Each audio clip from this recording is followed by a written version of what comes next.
Hello students, welcome back again in thermodynamics. बेटा last lecture में हम डिस्कस कर रहे थे कि स्पॉन्टेनियस रिएक्शन चेक करने के कौन कौन से तरीके हो सकते हैं।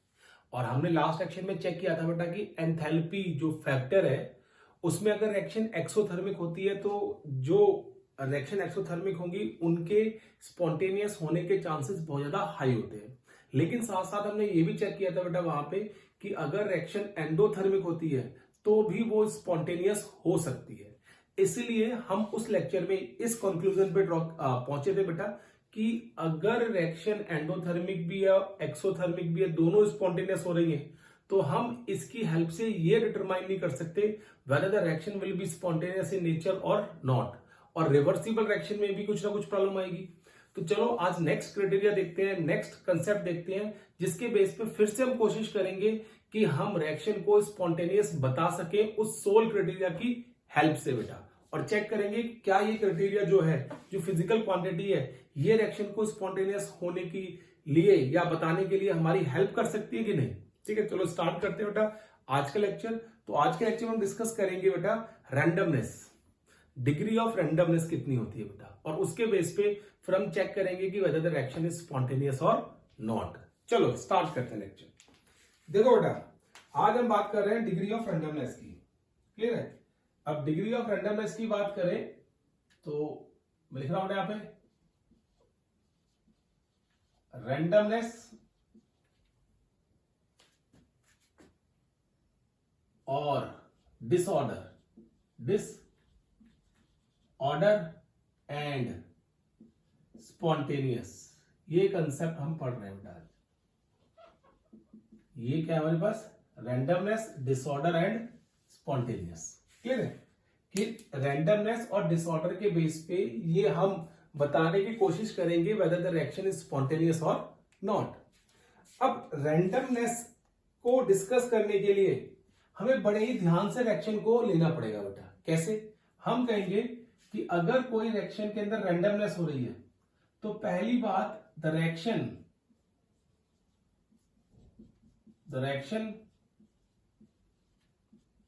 should not be endothermic, endo and exothermic बेटा। एंडो और एक्सोथर्मिक रिएक्शन नहीं होनी चाहिए।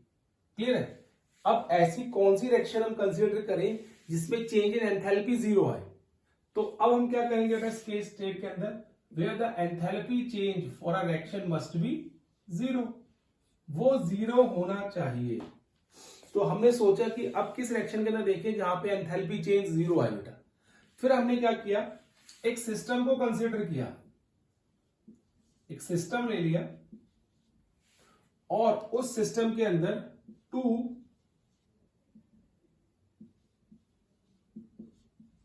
Non reacting gases are fed. उसके अंदर दो नॉन रिएक्टिंग गैसेस को फेड कर दिया बेटा, they are fed in separate chambers which are connected to each other। कोई दूसरे से कनेक्टेड है। कैसे? देखो मैंने एक सेपरेट चैम्बर लिया, ये ले लिया, और इस पाइप के थ्रू ये एक दूसरे से कनेक्टेड है, एक और सेपरेट चैम्बर। लेकिन हमने क्या कर रखा है स्टार्टिंग में, इनका जो कनेक्शन है उसको बंद करके रखा है। जो भी गैसेस के मॉलिक्यूल आपने यहां पे लिए बेटा, पहली बात वो गैस ऐसी होनी चाहिए जो दूसरी गैस से रिएक्ट ना करे, मतलब इससे रिएक्ट ना करे, जो मैं कंसीडर कर रहा हूं ब्लू वाली गैस से, नॉन रिएक्टिंग गैस बेटा। तो you may say that it is neon, इसको नियॉन ले लो, और इसको मैं ले लेता हूं helium. Clear? These are two non reacting gases, ये आपस में रिएक्ट नहीं करती। अब मैंने क्या किया, ये इनका एक फिक्स्ड वॉल्यूम है, इसका V1 और इसका V2. Now this gas is occupying only V1 volume and this gas is occupying only V2 volume. What has happened to this system, हमने इस सिस्टम को फिर कुछ इस तरीके से शो कर दिया और बेटा ओपन कर दिया. ओपन करने के बाद क्या हुआ कि जो दोनों गैसेस थी वो आपस में मिक्स कर गई बेटा. They mix with each other like this. क्या हो गया बेटा, देखो ये मिक्स कर गई एक दूसरे के साथ.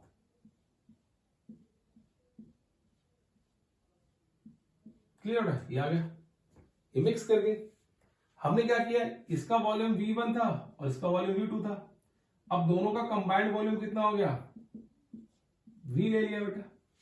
ठीक है. Now the gas in gases की रैंडमनेस और डिसऑर्डर बढ़ गया बेटा. अब आप कहो कैसे बढ़ा बेटा, हम कहेंगे यहाँ पे फिक्स्ड वॉल्यूम था V. अब जो V वॉल्यूम है that is greater then V1 and it is also greater than V2. दोनों से बड़ा है बेटा. तो गैसेस जो होती है यहां पे फ्रीली मूव कर सकती हैं. Gases can move freely in this. ठीक है बेटा, जो वॉल्यूम बढ़ रहा है उस वॉल्यूम के अंदर गैसेस क्या कर सकती है बेटा, फ्रीली मूव कर सकती हैं.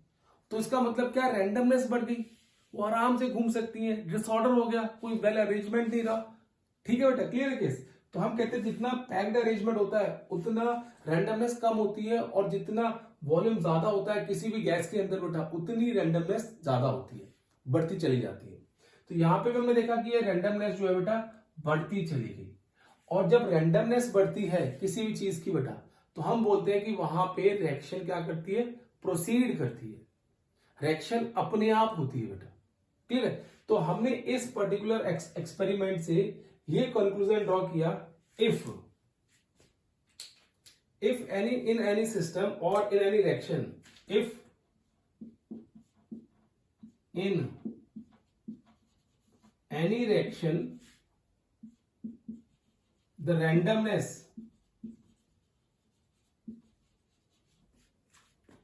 or disorder, if in any reaction the randomness or disorder increased, the reaction may be spontaneous. वो रिएक्शन क्या हो सकती है बेटा, स्पॉन्टेनियस हो सकती है. तो किसी ने कहा कि अगर किसी रिएक्शन के अंदर रैंडमनेस बढ़ेगी बेटा, तो रिएक्शन क्या होगी बेटा, स्पॉन्टेनियस हो सकती है. मतलब ऐसी रिएक्शन जो है वो नेचर के अंदर अकर कर सकती है बेटा. ठीक है, क्या हो सकती है, ऐसी रिएक्शन जो है बेटा नेचर के अंदर क्या कर सकती है, अकर कर सकती है अपने आप, और बाय सम इनिशिएशन, या फिर किसी इनिशिएशन की हेल्प से. क्लियर है केस. अब देखो इस केस के लिए, इस चीज को समझाने के लिए हमने बहुत सारे एग्जाम्पल कंसिडर किए. क्या क्या एग्जाम्पल दिए देखो बेटा. यहाँ पे हम कहते हैं, यहाँ पे एग्जाम्पल कि आपको पता है कि जो वाटर होता है, आइस जो होती है सॉलिड फॉर्म में होती है बेटा, और वो स्पॉन्टेनियसली क्या होती है, कन्वर्ट हो जाती है लिक्विड स्टेट में. तो सॉलिड से अगर कोई चीज लिक्विड में बढ़ रही है तो हम क्या कहते हैं बेटा, इसमें रैंडमनेस इंक्रीज्ड. तो रैंडमनेस क्या हो रही है, इंक्रीज्ड है. और दिस रिएक्शन इज स्पॉन्टेनियस. ये रिएक्शन क्या है बेटा, स्पॉन्टेनियस है कि नहीं है, बिल्कुल है. This reaction is spontaneous in nature. इसी तरीके से अगर मैं कहूं, इसी केस में बेटा एक और एग्जांपल दूं यहां पे, सेकेंड, कि H2O लिक्विड है और ये नेचर के अंदर आपको पता है इवेपोरेट होता है गैसियस फॉर्म में. अब लिक्विड से गैसियस जा रहा है, फिर से रैंडमनेस क्या कर रही है, यहां पे रैंडमनेस इंक्रीज्ड, और रैंडमनेस इंक्रीज कर रही है, और नेचर के अंदर ये रिएक्शन क्या है बेटा, स्पॉन्टेनियस है, अपने आप ही हो रही है. इसको मुझे करवाने की जरूरत नहीं पड़ रही. ये क्या हो रही है, नेचर के अंदर अपने आप ही रिएक्शन होती चली जा रही है बेटा. Clear case. तो हमने बता दिया है कि ये इस तरीके से कन्वर्ट हो रही है और अपने आप ही होती चली जा रही है। इसी तरीके से बेटा थर्ड देखो, अगर मैं अमोनियम क्लोराइड का सॉल्ट लूं सॉलिड स्टेट में, मैंने इसको एक्वस में डिसॉल्व किया वाटर के अंदर, तो what I got NH4 positive aqueous plus Cl negative aqueous बेटा। अब देखो यहां पे नंबर ऑफ मोल्स कितने हैं, 1 मोल, और यहां पे मोल्स कितने हैं बेटा, 2 मोल्स। तो इस केस में नंबर ऑफ मोल्स क्या कर गए, इंक्रीज कर गए, ठीक है। और नंबर ऑफ मोल्स इंक्रीज करने के कारण क्या हो रहा है बेटा, यहां पे भी रैंडमनेस बढ़ती जा रही है। तो ये भी अगर जैसे आप NH4Cl को पानी के अंदर डालोगे बेटा, वो अपने आप ही क्या हो जाएगा, टूट जाएगा, डिसोसिएट होके वो NH4Cl positive plus Cl negative ion दे देगा। तो रैंडमनेस तो बढ़ी रही है, क्यों बढ़ रही है, क्योंकि रिएक्शन स्पॉन्टेनियस है। तो इस रिएक्शन में भी बेटा क्या है, रैंडमनेस इंक्रीज कर रही है, रैंडमनेस इंक्रीज्ड, सो और ये रिएक्शन क्या है बेटा, स्पॉन्टेनियस है। तो हमें पता चला कि जितनी रैंडमनेस बढ़ती चली जाएगी उतनी रिएक्शन जो है बेटा वो स्पॉन्टेनियस होने के चांसेस होते हैं इन फॉरवर्ड डायरेक्शन। लेकिन कभी भी अगर आप गैस से लिक्विड लेके आओगे बेटा, तो रैंडमनेस यहां पे डिक्रीज होगी और रिएक्शन के अपने आप गैस से लिक्विड में कन्वर्ट होने के चांसेस क्या होते हैं बेटा, काफी कम होते हैं। इसलिए वो रिएक्शन स्पॉन्टेनियस नहीं कंसीडर की जाती। क्लियर है केस? तो ये आपको याद रखना है केस कि किस तरीके से रैंडमनेस के बेसिस पे हम क्या कर सकते हैं कि इसको रिएक्शन को स्पॉन्टेनियस और वो एक्सप्लेन कर सकते हैं। लेकिन अब देखो बेटा, जो मैं आपको फैक्टर बताने की कोशिश करूंगा यहां पे, पहले आप नोट करो ये वाला, फिर बताता हूं फैक्टर बेटा।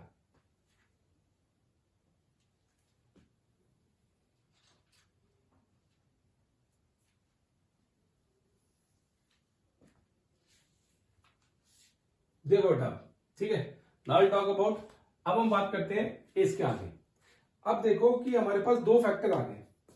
एक फैक्टर आ गया हमारे पास एनर्जी का, एक फैक्टर क्या बेटा हमारे पास, एनर्जी का, E, ये है एनर्जी, ठीक है, S, या दूसरा बेटा आपके पास रैंडमनेस, R मतलब रैंडमनेस, एंड D मतलब ड्राइविंग फोर्स, ड्राइविंग फोर्स। अगर कोई रिएक्शन स्पॉन्टेनियस है बेटा, तो उस रिएक्शन के अंदर क्या होती है, ड्राइविंग फोर्स होती है जो उस रिएक्शन को फॉरवर्ड डायरेक्शन की तरफ खींचती है। अब हम चेक करेंगे कि कौन से फैक्टर है जिस केस में एनर्जी डोमिनेट कर रही है या रैंडमनेस डोमिनेट कर रही है। तो इसके आपके पास ऑप्शंस आ सकते हैं, कैसे देखो बेटा, ऑप्शंस में ए, अगर एनर्जी फॉरवर्ड डायरेक्शन में ज्यादा है बेटा, एक्सोथर्मिक रिएक्शन है, बी, ई ये बेटा, और एस भी क्या है बेटा, आर भी क्या है, फॉरवर्ड डायरेक्शन में। तो इस केस में क्या होगा बेटा, ड्राइविंग फोर्स जो resultant that will be very high. तो इस केस में जब एनर्जी भी एक डायरेक्शन में लग रही है और रैंडमनेस भी इंक्रीज कर रही है, तो उस केस में रिएक्शन विल बी स्पॉन्टेनियस। क्या होगी बेटा, रिएक्शन स्पॉन्टेनियस होगी। क्लियर है? अब देखो दूसरा, ये हमारा फर्स्ट पॉइंट था, एबीसी ने लिखो बेटा, इसको ऐसे शो कर दो। देखो मैं आपको बताता हूं, ए, ये आ गया ई, ये आ गया आर, और ये आ गया डी, ये आ गया फर्स्ट पॉइंट। अब देखो सेकंड, अगर ई जो है बेटा वो इस तरीके से और आर आपके पास वो बैकवर्ड डायरेक्शन में, तो ड्राइविंग फोर्स क्या होगी, it is due to the energy, reaction exothermic in nature है, वो उसको फॉरवर्ड डायरेक्शन में खींच रहा है बेटा, तो driving force will be in forward direction. तो इस केस में भी क्या होगी बेटा, रिएक्शन विल बी स्पॉन्टेनियस। मतलब अगर एक भी फैक्टर, इन दोनों में से एक भी फैक्टर रिएक्शन को फॉरवर्ड डायरेक्शन में खींच के ले जा रहा है और ड्राइविंग फोर्स फॉरवर्ड डायरेक्शन में आ रही है बेटा, तो हम बोलेंगे रिएक्शन जो है वो फॉरवर्ड डायरेक्शन में स्पॉन्टेनियस होगी। इसी तरीके से थर्ड, अगर ई मेरे पास बेटा इस तरीके से रखा है और आर मेरे पास इस तरीके से रखा है, तो ड्राइविंग फोर्स क्या करेगी, उसको आगे खींच रही है बेटा, तो again reaction will be spontaneous in nature. Reaction क्या होगी बेटा, वो फिर से स्पॉन्टेनियस रहेगी, because the driving force is in forward direction, वो रिएक्शन को फॉरवर्ड डायरेक्शन में खींच रही है। तो इन सब केसेस में फॉरवर्ड डायरेक्शन की बात की जा रही है, फॉरवर्ड डायरेक्शन। तो फॉरवर्ड डायरेक्शन में रिएक्शन के स्पॉन्टेनियस होने के चांसेस ज्यादा है बेटा, क्योंकि ड्राइविंग फोर्स जो है किसी भी रिएक्शन के लिए वो कहां जा रही है बेटा, फॉरवर्ड डायरेक्शन में जा रही है। सपोज करो हम इसके लिए ए से बी रिएक्शन लेके चल रहे हैं इस तरीके से, ठीक है बेटा। अब देखो नेक्स्ट पॉइंट इसका,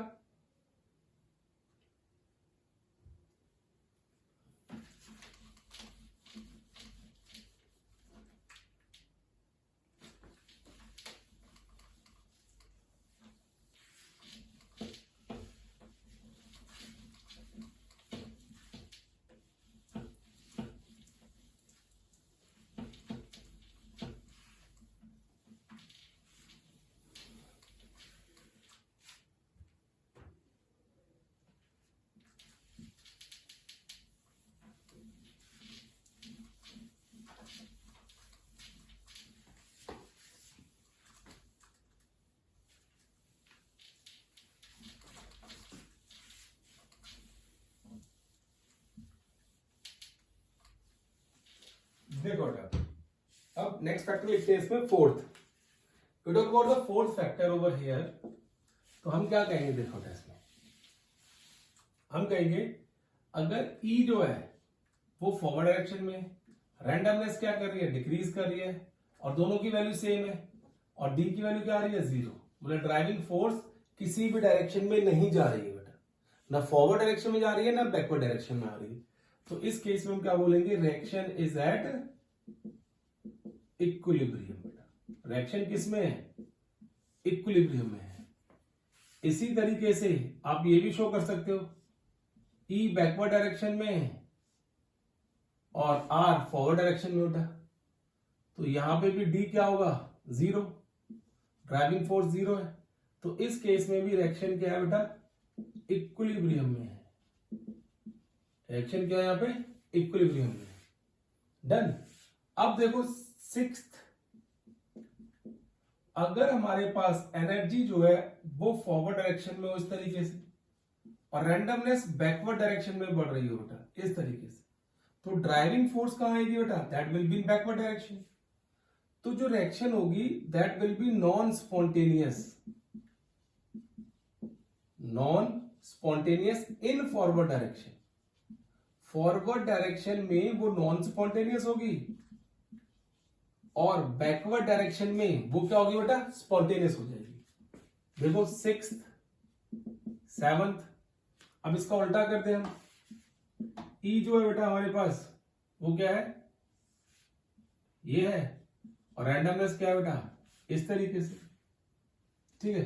तो डी क्या आएगा, फिर से हमारे पास ये आ गई। तो again reaction will B non spontaneous. Reaction फिर से क्या है, नॉन स्पॉन्टेनियस है इन फॉरवर्ड डायरेक्शन।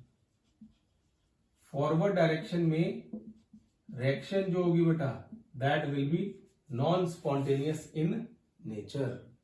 तो इस तरीके से हम कुछ बता सकते हैं with the help of driving force कि रिएक्शन जो है वो स्पॉन्टेनियस होगी कि नहीं होगी। लेकिन इससे हमें एक बात पता चली कि ना ही डेल्टा, ना ही आप एस की हेल्प से, मतलब ना ही आप रैंडमनेस की हेल्प से, और ना ही आप एनर्जी एंथैल्पी की हेल्प से ये बता सकते हो कि whether the reaction will be spontaneous और नॉट। आपको दोनों के दोनों क्राइटेरिया बताने पड़ेंगे उस केस के अंदर, क्योंकि हो सकता है एक क्राइटेरिया क्या कर रहा हो, उसको फेवर ना कर रहा हो, दूसरा फेवर कर रहा हो, और उसकी वजह से रिएक्शन क्या हो रही हो, स्पॉन्टेनियस हो रही हो बेटा। जैसे हम अगर इन केसेस के अंदर बात करें, यहाँ पे तो 0 थी, यहाँ पे दोनों फेवर कर रहे हैं, यहाँ पे एक फेवर कर रहा है एक नहीं कर रहा है। तो आप इसके एंथैल्पी के बेस पे हम बता रहे हैं रिएक्शन स्पॉन्टेनियस है, यहाँ पे हम रैंडमनेस के बेस पे बता रहे हैं रिएक्शन स्पॉन्टेनियस है।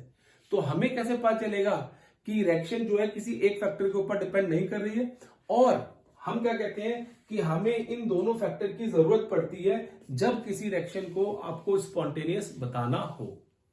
तो क्या हुआ कि इस रैंडमनेस को कैलकुलेट करने के लिए, for the calculation of this randomness बेटा, इस रैंडमनेस को कैलकुलेट करने के लिए हमें एक फिजिकल क्वांटिटी को इंट्रोड्यूस करना पड़ा, and that physical quantity was entropy. फिर हमारे पास बेटा क्या आया, एंट्रोपी का कंसेप्ट आया।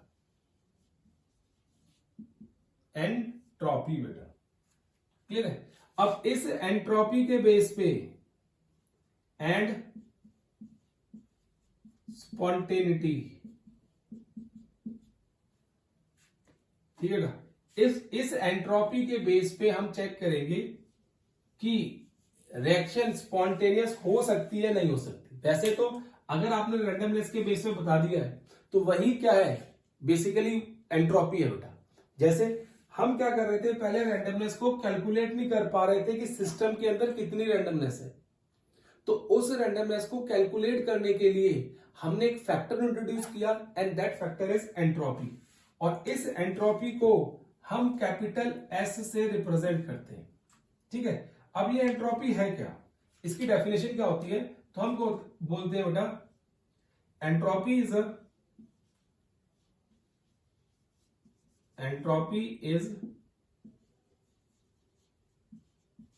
Measurement of degree of randomness in the system। कितनी डिग्री ऑफ रैंडमनेस एक सिस्टम के अंदर है, that will give you entropy बेटा, ठीक है। अब यहां पे एक बात याद रखना कि इसको एस से रिप्रेजेंट करते हैं, एस मैंने बता दिया कैपिटल एस से। we can't measure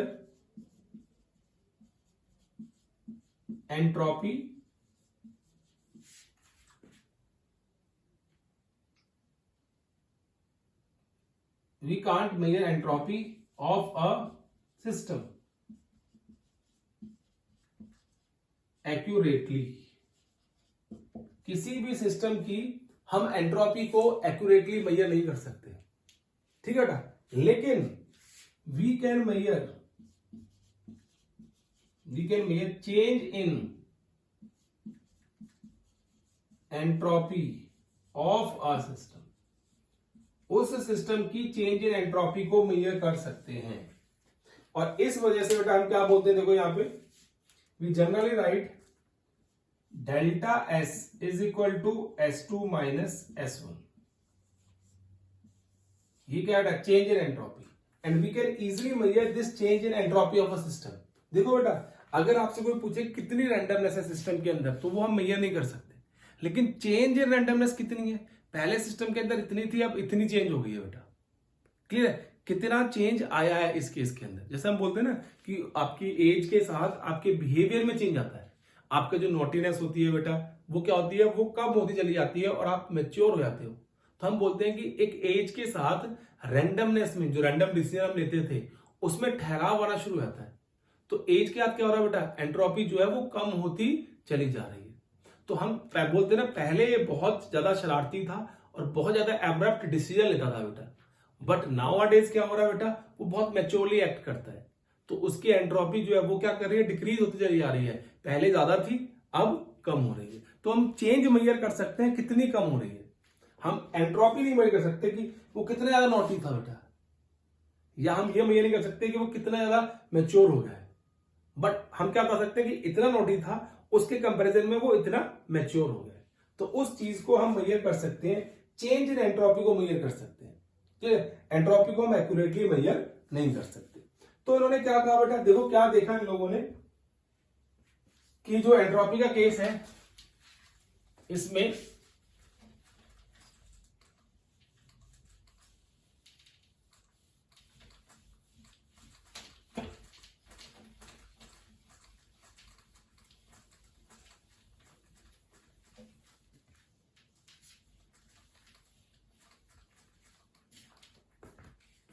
ठीक है बेटा, तो क्या देखा, देखो इस केस के अंदर हम लोगों ने बेटा, हमने देखा यहां पे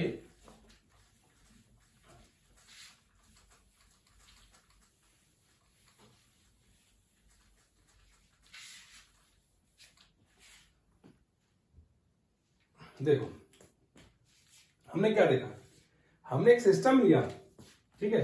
फिर हमने एक्सपेरिमेंट करना शुरू किया, एक सिस्टम ले लिया बेटा हम लोगों ने, और उस सिस्टम के अंदर हमने गैस भर दी बेटा, क्या थी, गैस। क्लियर है। अब इस गैस भरने के बाद this system is at temperature T। आप बोल देते हैं वेरी लो टेम्परेचर है बेटा, ठीक है। आप बोल सकते हो सपोज करो -30 degree Celsius, let it be, let माना बेटा -30 डिग्री सेल्सियस, ठीक है। फिर एक और सिस्टम लिया और उस सिस्टम के अंदर भी हमने गैसेस भर दी बेटा, वही सेम गैस भर दी। क्लियर है। और इस सिस्टम के अंदर गैस फिल करने के बाद इस सिस्टम को ले लिया हमने टेम्परेचर, दिस इज T1, इसको T2 मान लो, सपोज करो वेरी हाई टेम्परेचर, ये वेरी हाई है, T is equal to suppose हमने ले लिया 400 डिग्री सेल्सियस। डन। अब हमने क्या किया, दोनों सिस्टम के अंदर we have added Q amount of heat, इस सिस्टम के अंदर भी और इस सिस्टम के अंदर what we have added Q amount of heat to both the system. दोनों सिस्टम के अंदर हम क्यू अमाउंट ऑफ हीट को ऐड कर दिया बेटा। जब दोनों सिस्टम के अंदर Q amount of heat add हो गई तो हमने देखा कि यहां पे जिस सिस्टम का टेम्परेचर लो था वहां पे रैंडमनेस इंक्रीज्ड लार्जली, यहां पे रैंडमनेस ज्यादा बढ़ गई। और जिस सिस्टम का टेम्परेचर ज्यादा था बेटा वहां पे रैंडमनेस इंक्रीज तो हुई, रैंडमनेस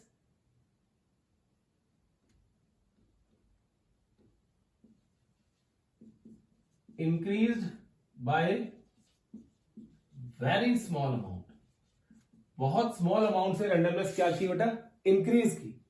तो उसके बेस पे हमने ये बताया, सुनो ध्यान से अब, कि जो चेंज इन एंट्रोपी है, अगर आप इसको क्यू अमाउंट ऑफ हीट दे रहे हो रिवर्सिबल प्रोसेस में, तो that will be inversely proportional to temperature, वो टेम्परेचर के इनवर्सली प्रोपोर्शनल होगी बेटा।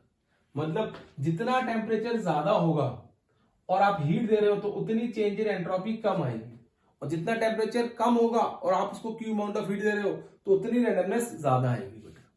ठीक है, तो ये आपको याद रखना है, this is the formula for this entropy.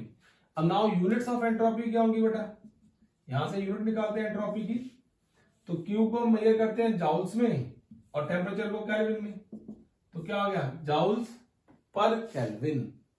तो ये किसकी यूनिट्स है बेटा, एंट्रोपी की यूनिट्स हमने इस तरीके से कैलकुलेट कर ली। अब देखो जो क्यू रिवर्सिबल है, ठीक है, दैट क्यू रिवर्सिबल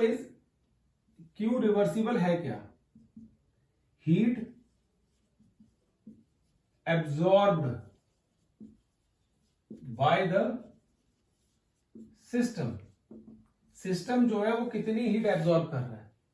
अगर यहीं पे लिख दूं बेटा heat absorb by the system, ये क्या आ गया सिस्टम का सपोज कर लो, और यहीं पे मैं लिख दूं सराउंडिंग। तो अगर सिस्टम हीट को एब्जॉर्ब कर रहा है तो हीट दे कौन रहा है, सराउंडिंग से। तो heat released by the surrounding क्या आएगी बेटा, क्यू रिवर्सिबल अपॉन टी, आएगा कि नहीं आएगा। देखो सिस्टम और सराउंडिंग की बात करेंगे, थर्मोडायनेमिक्स की बात कर रहे हैं, थर्मोडायनेमिक्स में हम सिस्टम को लेकर कंसीडर करते हैं। अगर सिस्टम की क्यू रिवर्सिबल अपॉन टी है तो यहाँ पे सिस्टम सराउंडिंग का minus Q reversible upon T का केस आता है बेटा वहां पे। तो हमने इस तरीके से शो कर दिया ये वाला केस, समझ आया ना कि क्यू रिवर्सिबल आ गया। तो total entropy of the system will be, total entropy delta S total is equal to delta S system plus delta S surrounding. तो सिस्टम का केस क्या है बेटा, Q reversible upon T plus minus Q reversible upon T बेटा। तो ये क्या आ गया, दैट विल बी 0। तो आप यहां से ये कंक्लूड कर सकते हो कि फॉर रिवर्सिबल प्रोसेस, नोट लिख लो बेटा चाहे, फॉर रिवर्सिबल प्रोसेस, ठीक है, रिवर्सिबल प्रोसेस के लिए, and total entropy is equals to 0। Total entropy क्या होगी बेटा, उसकी 0 होगी। बट याद रखना यहां पे entropy of system is not equal to 0 and entropy of surrounding is also not equal to 0। They are some values, but total entropy जो आएगी रिवर्सिबल केस के अंदर, that will be equals to 0। अब हम यहां से एक चीज, एक फैक्टर निकालते हैं बेटा। आपको पता है कि जो हम नेचर के अंदर रह रहे हैं, जिस एनवायरनमेंट के अंदर रह रहे हैं, वहां पे रिवर्सिबल प्रोसेस बहुत एक्यूरेटली नहीं होती है। रिवर्सिबल का हमने स्टार्टिंग में रिवर्सिबल वर्क डन और इरिवर्सिबल वर्क डन में पढ़ा था बेटा, कि वो प्रोसेस रिवर्सिबल होगी जो हर एक स्टेप पे रिवर्स हो जाए बेटा। क्लियर है? और हर एक पॉइंट पे हम उसको रिवर्स करें और वही पाथ फॉलो करें जिसके लिए वो हुई थी बेटा। जैसे अगर ए से कोई बी बन रहा है, अगर मैं कह रहा हूं ये मार्कर इस मार्कर में कन्वर्ट हो रहा है बेटा, ब्लू में, ठीक है, किसमें, जो ये मार्कर है ब्लू वाला, वो ब्लैक में कन्वर्ट हो रहा है, तो जिस पाथ से ब्लू वाला मार्कर ब्लैक में कन्वर्ट हुआ है, उसी पाथ को फॉलो करके ये ब्लैक ब्लू में कन्वर्ट हो जाए, then the process is reversible. और उसके अंदर total entropy of that reaction will be 0, but the system और सराउंडिंग की तो अपनी कुछ एंट्रोपी होगी, तभी तो बेटा उनकी वैल्यू ये दे रखी है, देखो। डन। तो ये याद रखना, कंपटीशन पॉइंट ऑफ व्यू से काफी इंपॉर्टेंट है पॉइंट। अब देखो नेक्स्ट, इसी केस में बेटा बात करूं मैं आगे, तो इसमें क्या कहूंगा मैं,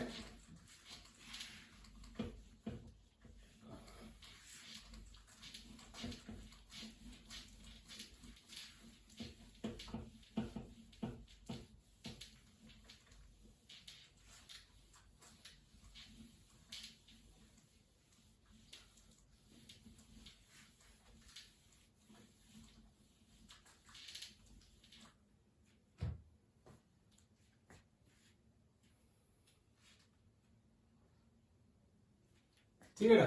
अब देखो, अगर मैं इसी की बात करूं आगे, तो ये तो आ गया रिवर्सिबल केस के अंदर, I was talking about reversible case के अंदर, ठीक है।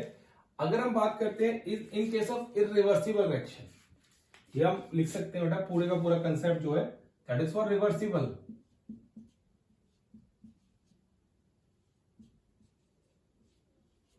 Reversible process.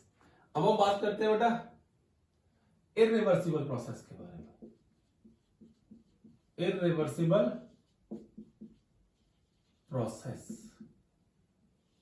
जो प्रोसेस इरिवर्सिबल हो बेटा, क्लियर केस। अब देखो, all natural process are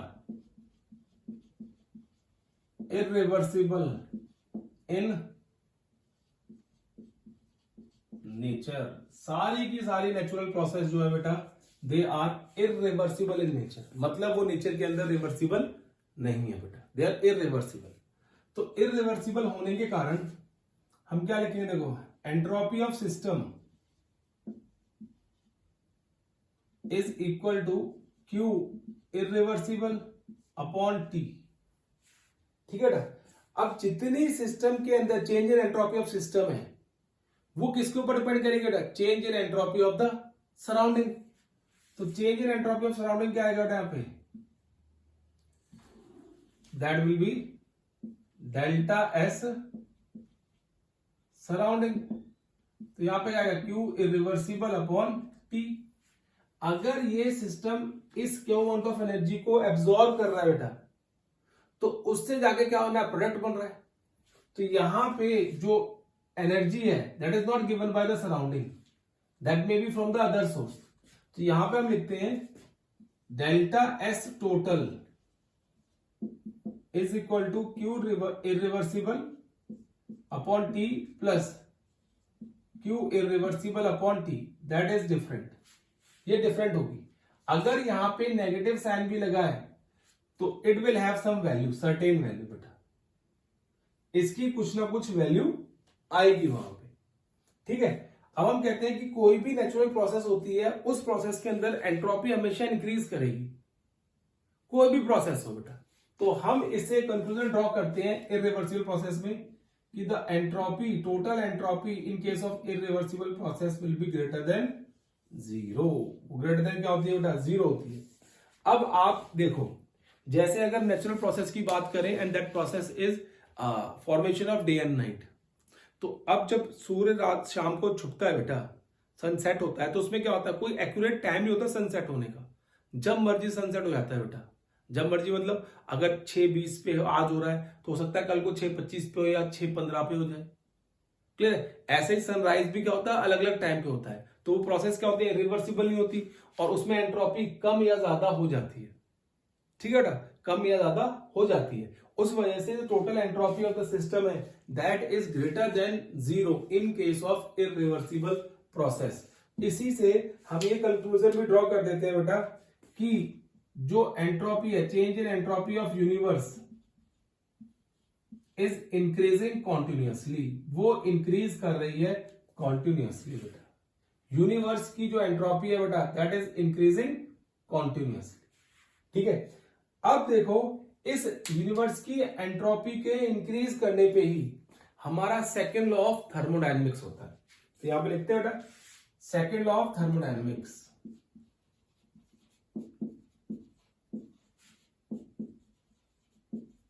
thermodynamics,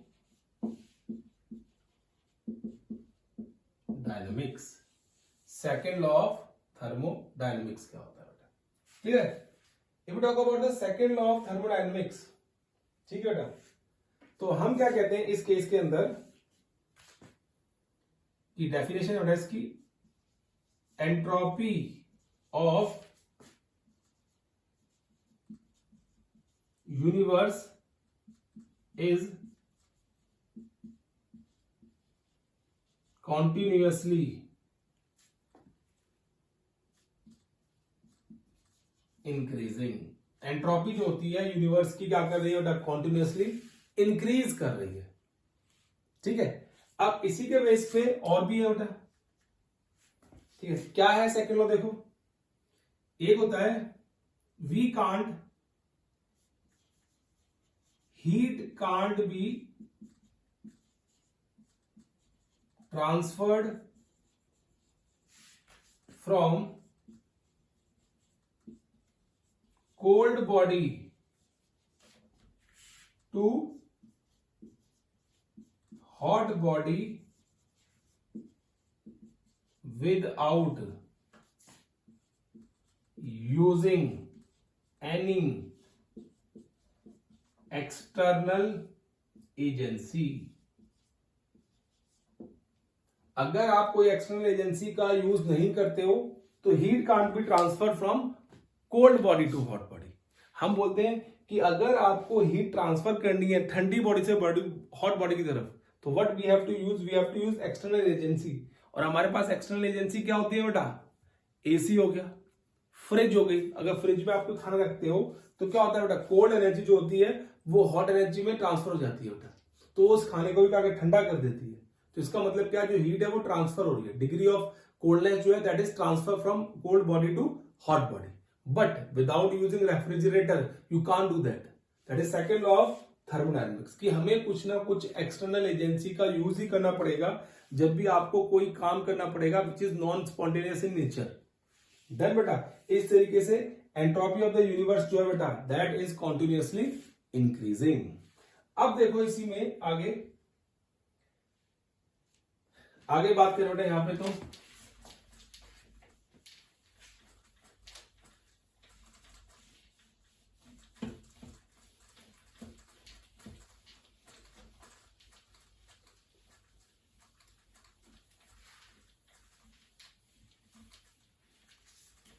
हम कहते हैं देखो इस केस में कि entropy at equilibrium.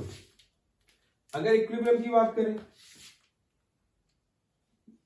Entropy at equilibrium, ठीक है बेटा, हम कहते हैं यहां पे कि डेल्टा एस जो है delta S is equals to 0। ठीक है बेटा, और देखो ए से बी बन रहा है और बी से ए बन रहा है, that reaction is in equilibrium and at equilibrium, ये रिएक्शन इक्विलिब्रियम है, at equilibrium entropy is maximum. ये क्या होगी बेटा, मैक्सिमम होती है। At equilibrium the entropy is maximum, सबसे ज्यादा होगी एंट्रोपी बेटा। क्लियर केस, मैक्सिमम होती है उस केस के अंदर जब ए से बी बनता है बेटा वहां पे। बट चेंज इन एंट्रोपी मतलब delta S is equal to 0 और इक्वल टू 0 बेटा। लेकिन चेंज इन एंट्रोपी क्या होगी उस स्टेज में, जब इक्विलिब्रियम की स्टेज आ जाएगी ना बेटा, तो वहां पे एंट्रोपी चेंज ही नहीं होती, मैक्सिमम एंट्रोपी होती है वहां पे, लेकिन there is no change in the entropy after that. Once the equilibrium has been reached by the reaction, then that reaction at equilibrium state the entropy remains constant। जो एंट्रोपी होती है वो क्या होती है बेटा, कांस्टेंट रहती है उस जगह के ऊपर बेटा। क्लियर है, क्या होती है, कांस्टेंट रहती है। नोट करो बेटा इस बात को।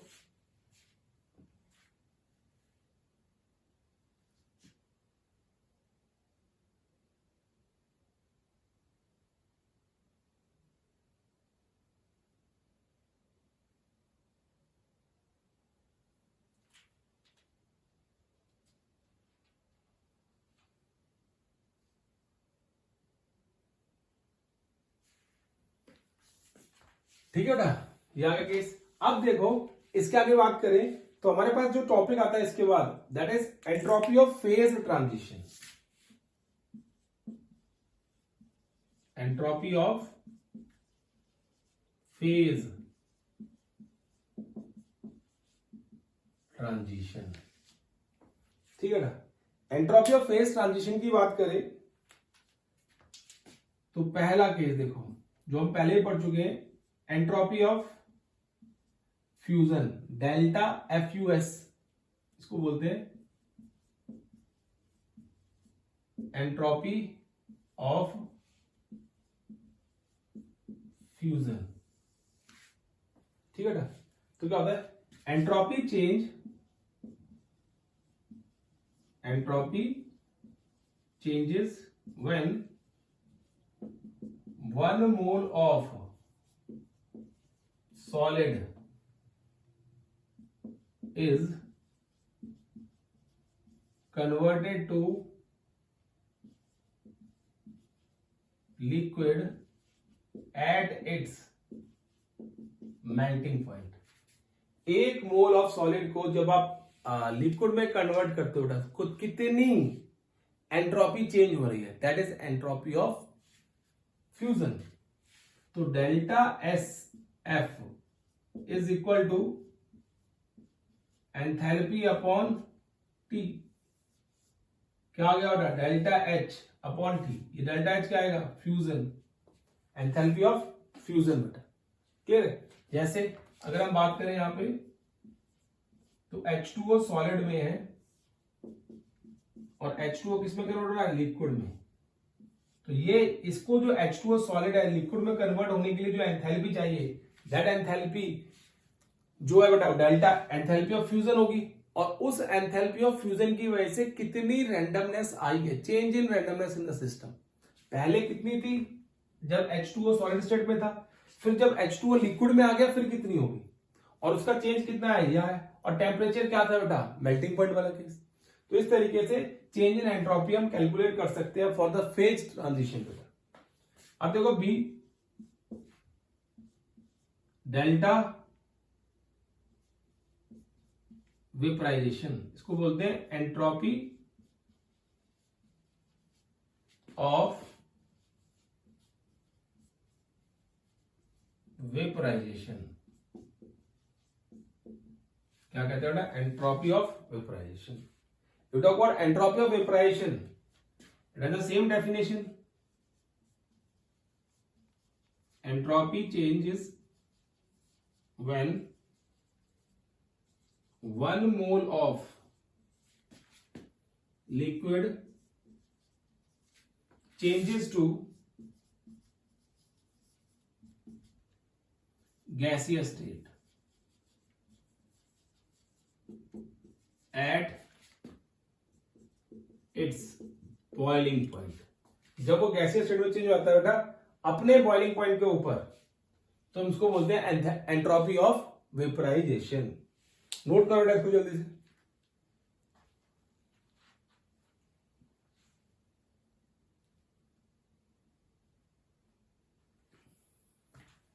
ठीक है बेटा।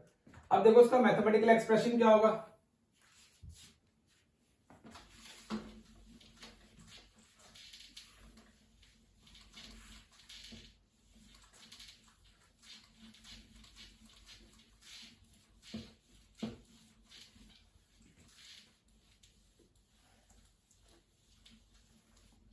देखो बेटा, अब इसका मैथमेटिकल एक्सप्रेशन होगा हमारे पास entropy of vaporisation is equal to enthalpy of vaporisation divide by T. ये आएगा बेटा केस। ठीक है, that will be the case. अब जो यहां से इनकी यूनिट्स आएगी बेटा, देखो सबकी यूनिट्स जो आएंगी यहां पे, that will be joules per kelvin per mole है बेटा। Change in entropy, change in entropy की यूनिट जो आएगी बेटा, that will be joules per kelvin per mole. Third देखो बेटा, entropy of sublimation, entropy of sublimation. अब एंट्रोपी ऑफ सब्लिमेशन की बात करें तो entropy changes when 1 mole of solid directly changes to gaseous state, directly changes to gaseous state below its melting point। अपने melting point से पहले अगर कोई चीज directly changes to gaseous state होता है बेटा, तो that entropy is known as entropy of sublimation. अब इसका ही फॉर्मूला लिखते हैं entropy of sublimation, that is delta H sublimation divide by T. तो ये हमारे पास एंट्रोपी ऑफ फेज ट्रांजिशन होती है। इनके ऊपर न्यूमेरिकल्स भी आते हैं, तो आपको डायरेक्टली फॉर्मूला बनना है। अब देखो इसमें एक चीज याद रखना है, इस केस के अंदर we are talking about enthalpy. तो कोई भी एंथैल्पी है बेटा, that is Q P, heat absorbed by the system at constant pressure. तो अगर कोई बोलता है कि heat absorb by the system at constant pressure for changing 1 mole of solid into liquid state, तो that is enthalpy of fusion is given.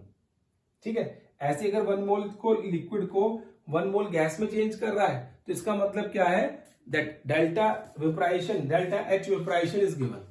ऐसे इसको change कर रहा है, delta H sublimation is given in that case बेटा। तो हर एक case में वो चीजें क्या कर रही है बेटा, वहां पे चेंज हो रही हैं, जो हम शो कर रहे हैं यहाँ पे। क्लियर है ना केस। तो ये आ गया एंट्रोपी का केस बेटा, जहां पे हम कहते हैं कि फेज ट्रांजिशन आता है, और इसके ऊपर न्यूमेरिकल्स भी काफी ज्यादा आते हैं बेटा। आपको नोट करो जल्दी से।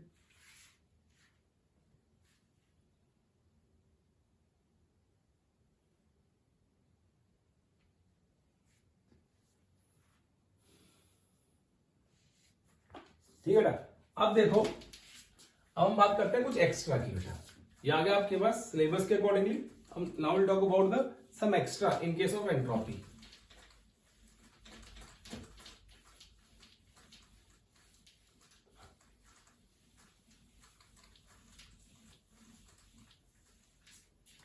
क्लियर है? मैं यहां से भी रब करता हूं इसको।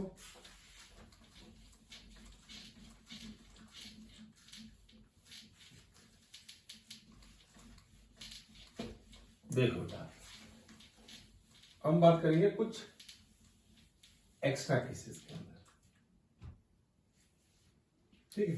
That is entropy change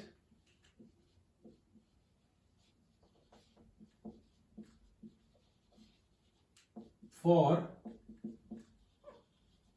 ideal gas. Entropy change किस तरीके से होती है आइडियल गैस के लिए? क्लियर है केस? तो देखो, अगर टेम्परेचर कांस्टेंट पे, सुनो ध्यान से, first if temperature is constant then change in entropy is equal to Q reversible upon T. बेटा ये लगाएंगे। Done. If temperature is not constant, system का टेम्परेचर कांस्टेंट नहीं है, then change in entropy will be dq upon T. बेटा कितनी heat change हुई है ऑन चेंजिंग ऑन टेम्परेचर, ठीक है बेटा, that will be given by dq upon T. इसको मैं ds भी लिख सकता हूं, और I can write it like this, ds is equal to dq upon T. बेटा ये इंटीग्रेशन क्लियर है? अब इसी का हम चेक करेंगे अगर सिस्टम के अंदर टेम्परेचर चेंज हो रहा है, ठीक है, क्योंकि टेम्परेचर चेंज हो गया होगा बेटा। आइडियल गैस की बात कर रहे हो तो आइडियल गैस में क्या होता है? P1 V1 T1 एंड दूसरी स्टेट में P2 V2 एंड T2। बेटा तो आइडियल गैस के केस के अंदर यहां पे ये चेंजेस होना लाजमी है। आइडियल गैसेस बेटा जो भी केस आएगा आइडियल गैस का वो आएगा case.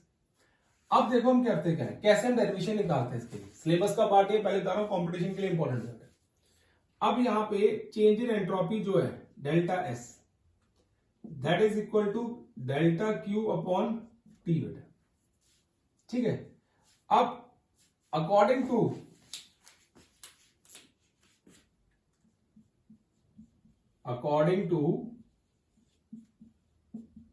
First law of thermodynamics, पहले लॉ ऑफ थर्मोडायनेमिक्स के अकॉर्डिंगली बेटा can I write like this, dq is equal to du minus dw। लिख सकते हो ना ऐसे? क्या होता है फर्स्ट लॉ के अकॉर्डिंगली?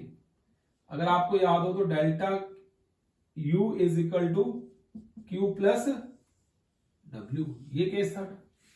तो अब q को इधर रख लिया, w को इधर भेज दिया, w इधर आके क्या हो गया? माइनस में हो गया, ठीक है। तो ये केस आ गया। तो अब हमारे पास क्या है, ये वैल्यू है, अब इसको मैं यहां पे पुट कर रहा हूं। तो मेरे पास एक्सप्रेशन क्या बनेगा देखो, ds is equal to integration of du minus dw upon t। Now I will separate them. ds is equal to क्या हो गया बेटा? du upon t minus dw upon t। बेटा कर सकता हूं मैं सेपरेट ऐसे, ठीक है। अब देखो इसके बाद जो du है that is change in internal energy. du is what? Change in internal energy.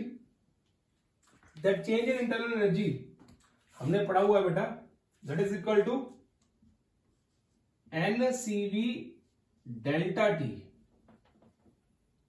NCV dt। बेटा ये होती है चेंज इन इंटरनल एनर्जी। आपने पढ़ा बेटा, देखो हमने बताया delta U is equal to, आप चेक कर सकते हो, number of moles delta V dt। अगर आपको अभी याद नहीं आता तो ये एक्सप्रेशन ऐसे होता है बेटा, देखो QV NCV dt। अब तो याद आ गया, heat absorb at constant volume is what? Internal energy. बेटा ठीक है। तो QV की जगह में U पुट किया और इस U की जगह हम DU की जगह now we will put NCV dt। तो क्या आ गया देखो एक्सप्रेशन में, ds is equal to NCV dt upon t बेटा minus this is dw upon t। अब चेंज इन एंट्रोपी n और cv कांस्टेंट है, तो अंदर क्या रहेगा बेटा T1 से T2 d2 upon dt upon t minus ये क्या है बेटा वर्क डन है। अब वर्क डन हमारे पास क्या होता है, that is P dv upon t, pressure volume work done है ना। अब work done by the system that will B negative, work done by the system. अगर कोई system Q amount of heat absorb कर रहा है बेटा, क्लियर है, तो कुछ वर्क डन होगा ना, तो work done by the system is negative. तो ये केस लिख दिया बेटा मैंने यहाँ पे। तो मेरे पास क्या एक्सप्रेशन आ गया, ds is equal to NCV T1 से T2 dt upon t plus P dv upon t बेटा, क्लियर है। अब हम इस P को बाहर नहीं निकाल सकते बेटा, because pressure is not constant, pressure variable है। अब हम यहां पे क्या करेंगे, आइडियल गैस का यूज करेंगे। और आइडियल गैस क्या होती है हमारे पास, PV is equal to nRT और P is equal to nRT upon V बेटा, ये केस आ गया, ठीक है। अब मैं इस एक्सप्रेशन को पहले ठीक कर देता हूं, ds is equal to NCV T1 से T2 dt upon t plus मैं लिख दिया बेटा nRT dv upon t into v बेटा, t से t कैंसिल हो गया देखो यहां पे। तो यहां पे हमारे पास क्या आएगा, ds is equal to NCV T1 से T2 dt upon t plus nr constant है, dv अपॉन v मतलब v1 से v2 बेटा, क्लियर है केस। तो देखो हमारे पास एक्सप्रेशन क्या बन गया, change in entropy delta S for ideal gas is equal to NCV log T2 upon T1 plus NR log V2 upon V1 बेटा, V2 अपॉन V1 का केस आ जाएगा। This is the expression for change in entropy for ideal gas बेटा। Ideal gas के लिए हम इस तरीके से ये केस शो करेंगे बेटा, यहां पे मैंने शो कर दिया। अब देखो इसी केस में हम क्या कर सकते हैं, हम बात करें तो आप डिफरेंट डिफरेंट केसेस की बात कर सकते हो। मतलब ये एक्सप्रेशन आपको याद रखना है जो मैंने दिया हुआ है यहां पे बेटा, ठीक है। This expression you have to remember always this expression, ठीक है। अब मैं क्या करूंगा, इसी एक्सप्रेशन की बात करूंगा बेटा, और इस एक्सप्रेशन पे वेरियस थर्मोडायनेमिक्स प्रोसेस है वो लगाऊंगा। देखो कैसे लगाऊंगा बेटा यहां पे,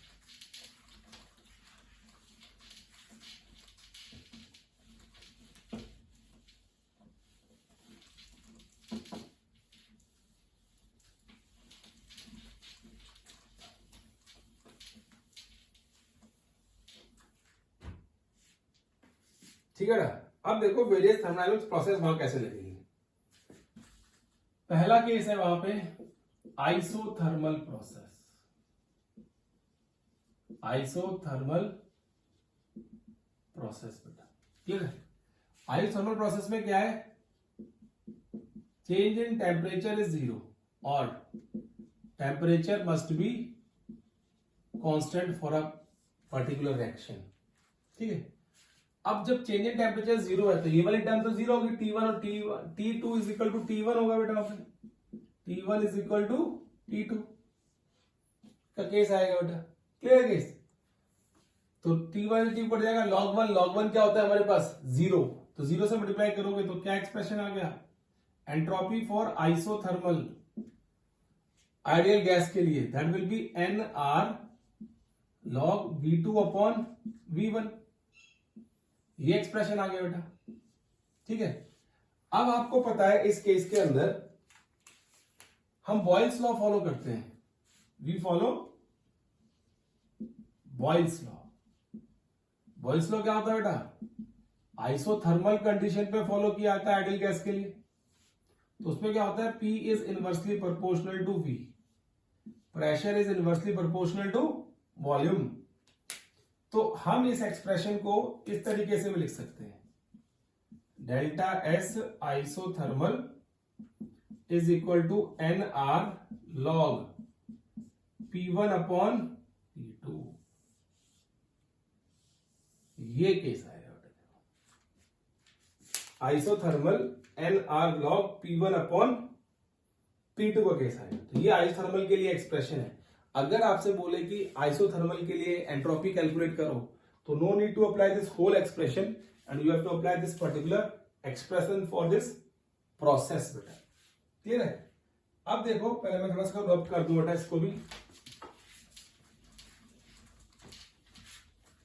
और ये वाली जो प्रोसेस है बेटा, ये वाला जो इक्वेशन है, ये आपको याद रखना है क्या है, ठीक है। इसी के ऊपर, इसी के बेस पे हम क्या करेंगे, सारी थर्मोडायनामिक्स प्रोसेसेस को ड्राइव करेंगे यहां पे, ठीक है। एक आ गई, दूसरी होती है देखो यहां पे second, B isobaric process, entropy in case of isobaric process. Isobaric process में क्या होता है, pressure constant, change in pressure is equal to 0 और प्रेशर रिमेन्स कांस्टेंट बेटा। प्रेशर क्या होता है वहां पे, कांस्टेंट रहता है।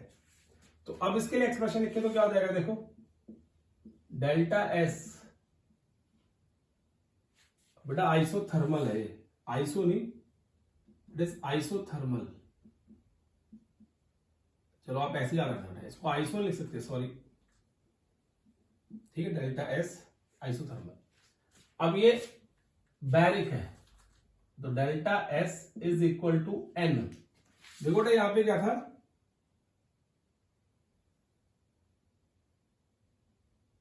इस केस में क्या था, NCV था, यहां पे आएगा CP log T2 upon T1, ठीक है, log T2 अपॉन T1 आ गया।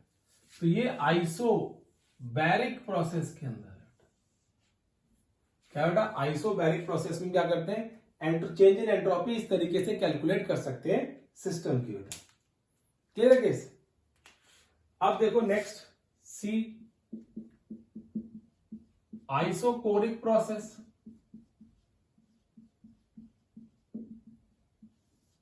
ठीक है। अब देखो आपको एक बात बताता हूं, ध्यान सुनो बेटा, यहां पहले मैं दोनों एक्सप्रेशन लिख रहा हूं यहां पे। एक होता है NCV log T2 upon T1 plus NR log V2 upon V1, ठीक है। इसी एक्सप्रेशन को बेटा NCP log T2 upon T1 plus NR log P1 upon P2, ये दोनों एक्सप्रेशन है बेटा, जहां पे हम वैल्यूज पुट करेंगे and will get these processes. देखो P1 अपॉन P2 0 हो गया, तो ये एक्सप्रेशन बच गया ना बस। तो entropy of system will be according to this बेटा। अब देखो आइसोकोरिक प्रोसेस में ये change in volume is equal to 0, और वॉल्यूम क्या होता है बेटा, कांस्टेंट होता है यहां पे। तो volume will be constant in this case, ठीक है ना। अगर हम आइसोबैरिक प्रोसेस की बात कर रहे हैं तो प्रेशर कांस्टेंट है, प्रेशर कांस्टेंट और वॉल्यूम और टेम्परेचर का रिलेशन होता है बेटा, वॉल्यूम और टेम्परेचर का रिलेशन होता है, डायरेक्टली प्रोपोर्शनल आता है, वो आप चेंज कर सकते हैं, V2 अपॉन V1 भी कर सकते हैं if you want to write it over here बेटा। इन द सेम मैनर अब वहां पे पहले वाली प्रोसेस पुट कर दो, तो आएगा NCV log T2 upon T1 बेटा, ये केस आ गया इफ वॉल्यूम इज कांस्टेंट। अब यहां पे बेटा आप कह सकते हो P2 अपॉन P1 ले सकते हो, क्योंकि ये गेलो-सैक्स लॉ के अकॉर्डिंगली होता है, ठीक है। अब देखो last D adiabatic process, adiabatic process बेटा। टॉक अबाउट एडियाबैटिक प्रोसेस, तो change in heat is zero, change in heat is equal to zero, मतलब dq is equal to zero, change in heat will be zero. तो इसका मतलब क्या होगा, adiabatic process के अंदर जब हीट ही नहीं जाएगी बेटा, तो एंट्रोपी का मैं आपको फॉर्मूला क्या बताया ना, सिंपली ये बताया था बेटा, यहां पे dq जीरो है तो क्या हो गया, एंट्रोपी भी जीरो हो गई। तो इस केस के अंदर जो एंट्रोपी है बेटा दैट विल बी जीरो। तो इस तरीके से कंपटीशन केस के अंदर इन फॉर्मूलों को यूज करके और इन फॉर्मूलों को यूज करके आप न्यूमेरिकल सॉल्व कर सकते हो, और बहुत ही इजी न्यूमेरिकल आएगा, बहुत मुश्किल न्यूमेरिकल नहीं आता है। ठीक है ना, तो ये हमारा एंट्रोपी का कंसेप्ट, रैंडमनेस का कंसेप्ट खत्म होता है बेटा यहाँ पे। और इस चैप्टर में हमारे पास अब एक कंसेप्ट और बचा है, that is Gibbs free energy, और उसको हम डिस्कस करेंगे अपने नेक्स्ट लेक्चर में। Till then take care and bye bye बेटा।